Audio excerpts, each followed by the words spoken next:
Solved how to fix Wolcen, Lords of Mayhem not launching on Windows. 1. Verify the integrity of game files in Steam. 2. Delete the Steam folder at %public%\documents. 3.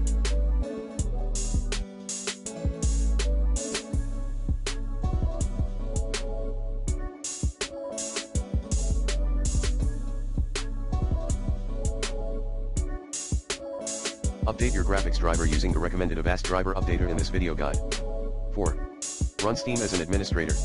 5. Disable your antivirus temporarily. 6.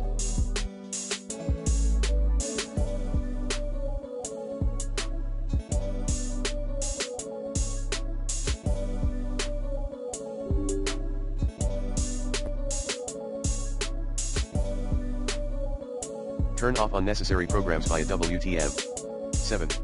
Uninstall then reinstall the game. 8. Check for Windows updates.